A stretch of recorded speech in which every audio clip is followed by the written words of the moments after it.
Give me a kiss. Sit. Sit. Good boy. Good boy. So a lot of zero waste products can actually double. So a cloth napkin can be used for just much more than a cloth napkin.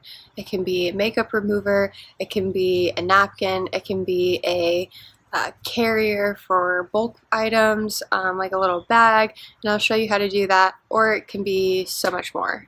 You really don't have to use the objects that you get or receive just for one purpose. A lot of things can be dual uses. You just have to kind of get creative. So I'm just gonna really impromptu go over what I look through, and these are pretty much the essentials for me. It's what I kind of bring with me every day. If it's not this particular, you know, container, it's a container in general, and so forth. So the first item is, you guessed it, a canvas bag, like everyone else. But this canvas bag was a present for me from one of my best friends, and I carry it with me everywhere. I have multiple canvas bags. They are really helpful. They fold down. They can be put in your back pocket, in your backpack, in your purse, and they are really helpful. And honestly, I don't know why America even has plastic bags anymore. A lot of places in Europe don't even offer plastic bags, and you have to pay if you don't bring in your own grocery bags. So I don't understand why this isn't a concept in America, because plastic bags are too thin to recycle in most facilities, and they are terrible for the environment. So the next is a handkerchief, cloth napkin, multi-purpose little beautiful bandana. This might have dog hair on it, don't judge me. So this is just a black bandana. I have it in red. I can also put bulk bin items in it and tie it up like so. So I just took the four corners, I put something in here to give it a little weight, and if it's loose leaf things, I just take the three, take the one, wrap it around. I know this isn't really a good demonstration, so wrap it around and then pull it through. And now it's a little bulk bin bag. So if you don't want to carry a lot of bags, but you have room for a couple handkerchiefs, then this is a really good option if you're just looking to get a few little things and you don't want to put them in big kind of like canvas bags or something like that. You can do a lot of great things with just one item, and that is a way to live minimally and reduce your waste and consumption even more. You don't need different products for the same type of uses, so you don't need multiple different unpaper towels and multiple different you know, cloth napkins and handkerchiefs and bulk bin bags. You can really use and intertwine all of these options. So the next is a stainless steel straw. I love my stainless steel straws. I know a lot of people get weirded out about the stainless steel for like maybe cutting your mouth when you're driving down the road or like shoving it down your throat. But I've never had that problem. I've had these for years now. Even before I went zero waste, I had stainless steel straws because I honestly hate plastic straws and I will chew on them, and I think that's the most disgusting thing. If you're a straw chewer and you don't want to be a straw chewer, stainless steel. You won't chew this shit. You'll break your teeth. And you can't chew on glass either because you'll eat glass. And bamboo, you could chew it, but I'm sure that would get weird. So go for a reusable straw. Again, I've never had a problem with them. The reason I haven't tried the bamboo or the glass is because I'm really klutzy. I'm too scared to actually cut my mouth on a glass straw from chipping it or breaking it during washing it or, you know, driving down the road or whatever. So again, glass, when you get it really hot and get it really cold, it contracts. Sorry, I know that's like making a weird noise, but what I understand about glass is you can get it really hot and then really cold and it'll contract and expand and break and have little fissures in it and stuff like that, and that just scares me with straws because with my reusable cups, I will go straight from having a smoothie to rinsing it out and having a coffee in it. I will go straight from that to having an iced tea in it, and I just don't want to really have to worry about if my straw is like half broken off of my drink and I'm drinking little particles of glass. That scares me. I know plenty of people who have glass straws who love them, and I know plenty of people who have bamboo straws that love them, and I think I would probably go for bamboo first, but again, whenever I rinse out my smoothie cup, I might throw my straw, wrap it up in one of these, put it in my bag just where it doesn't get gross. You know, I'll rinse it out, but you can't really clean it that well without a bottle brush cleaner. I just get worried that if it was a bamboo straw, maybe the amount of time, or what if I forget it in my purse, and I know bamboo and wood in general is an antimicrobial, but I just get worried, and I don't want to have to, like, you know, be paranoid because I'm a Virgo and I'm a paranoid girl, that I am growing mold in my straw that I can't see, and I know that there's still that availability to happen in stainless steel, but I think it's a lot less, and I just really like my stainless steel straws, but there are other options out there, so you can definitely find a zero waste straw alternative, and yeah, I love them. The next thing is a great find. I found this a couple months before I even found out about what zero waste was. I was looking for my dad a Mother's Day present. Yes, I said it, a Mother's Day present. And I found these great little gifts that I ended up buying my dad and me one because they were only like $8. Everybody seems to ask me when I'm out or when I'm at work and I'm using it, or if they just see it on my Instagram feed or something, they always direct message me or ask me where I've gotten this from, and I have to say I did get it from a place that I wouldn't recommend shopping at anymore. It's a place called Oaken Days. I don't think they exist anymore. They were in St. Augustine. It's like a little boutique that sells bow ties, camping supplies, flasks, just like all kinds of little weird, like, knick-knacky to essential kind of things. And I found this in the camping section, and they did have some really cool stuff, but it's just like kind of a low-grade Target. I don't think anything in there was really made by people locally, and I know that from doing research now and being a little bit more of a conscious consumer, I guarantee you these people got this off of Alibaba, which is a site that you can get overseas, and you are supporting sweatshop labor. And it's just a site that a lot of Amazon users go into, and I've done a lot of research on it, and I know a lot of even zero waste people who have zero waste blogs and shops shop through Alibaba, which is totally fucked up in my opinion, because you are supporting sweatshop labor, you are supporting environmentally damaging practices, and you're also supporting companies that are cheapening their product just to be able to push out more and to be able to pay their people less money and terrible working conditions. So that all being said, I do love this product, but I wouldn't, even if that shop still existed, buy from them because I know this wasn't a handmade option. And I have found this exact thing on Alibaba, and I would not buy it for my zero waste shop that I'm opening up, even though I love it, because I'm not going to support those things. I have a couple zero waste wholesale companies that I'm going to buy from, and I would rather go that route than to have this really cool item. So even though I've talked about this item enough, it definitely needs to be because it's the coolest thing I've ever owned. I have this in one of my other videos, but it is a fork and a spoon, and then you just like put it in and lock it back down. You can have it on one of your little key sets with this little thing. It also has a knife, which is great.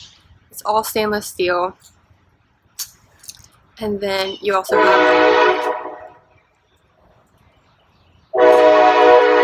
just kidding, a bottle opener. That's a train. You have a corkscrew. And this one is the hardest one to get out. I don't know if I'll be able to get it out. That train. But it is a little poker. And this is for when you're just, you know, walking in the woods. You just want to make sure no one's coming up on you. So, you know, you got an attacker. This is not for animals. This is only for human men and women who are trying to attack you. So this is for that. If you use this on an animal, there will be karma. But anyway, I like it because it is like a padded almost feel, and you can like eat like regular utensils, and then it does go really compact. and it's really easy to clean off, and I love it. It's my favorite item I've ever purchased in my life, I would probably say, you know? It's great.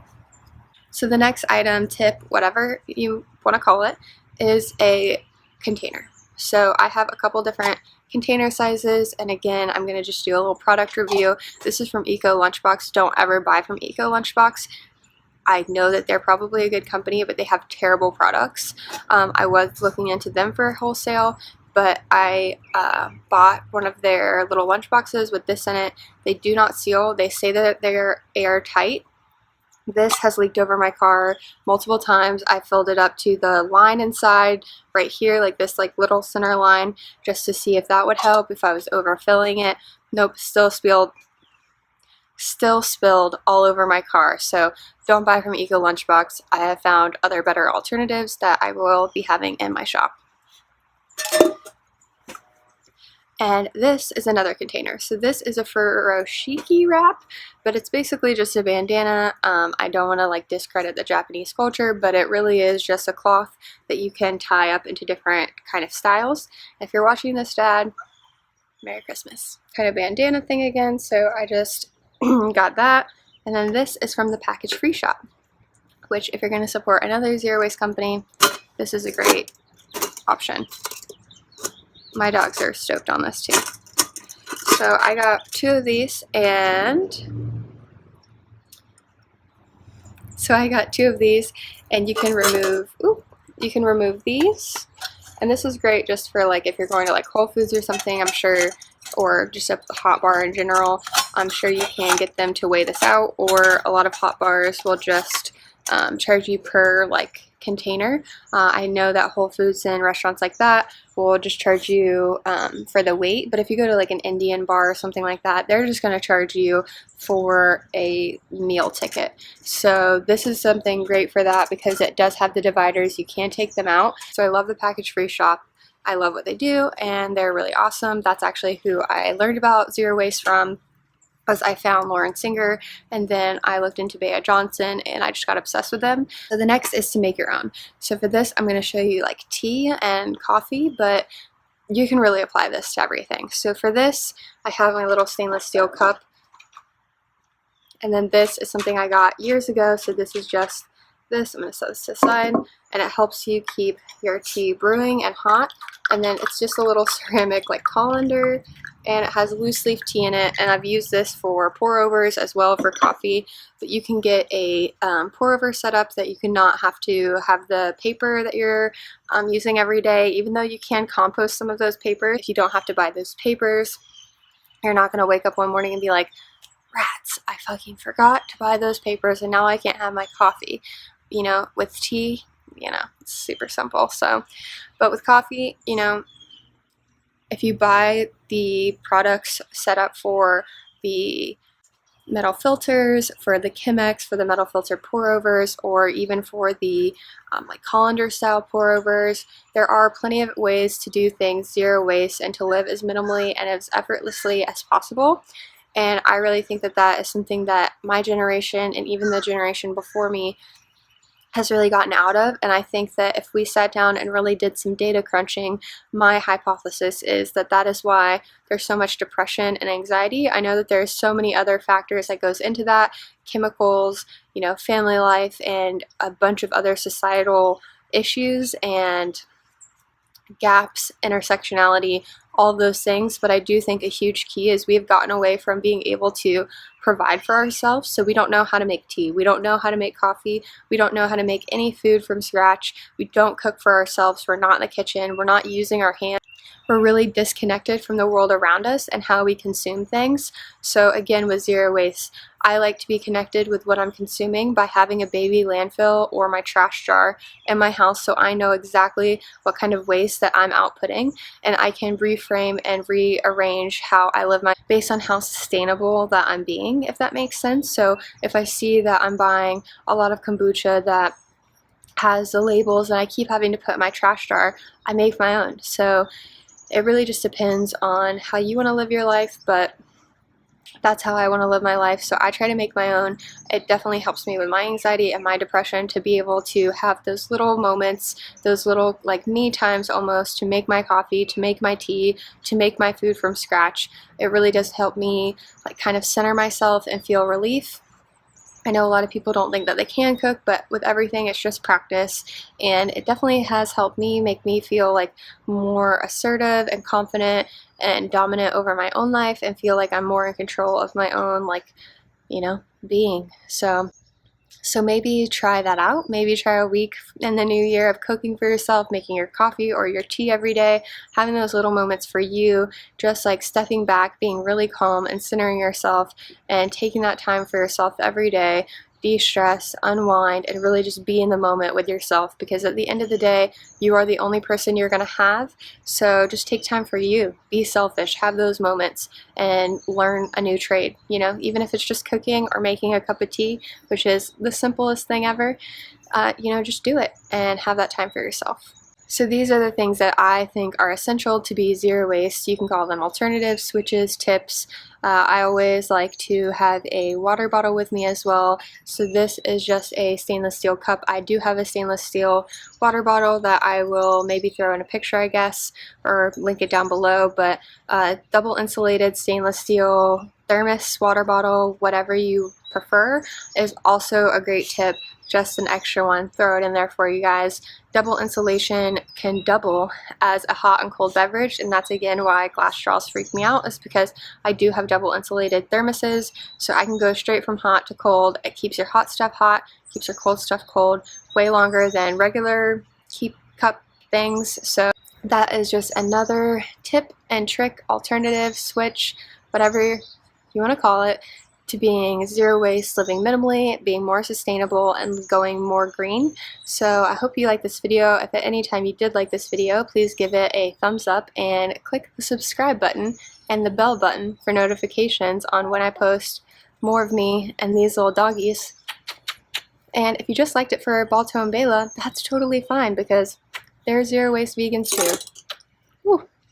Even though I just kicked my straws off my lap. Okay, well, we'll see you in the next one, guys. I know. Thanks, bye.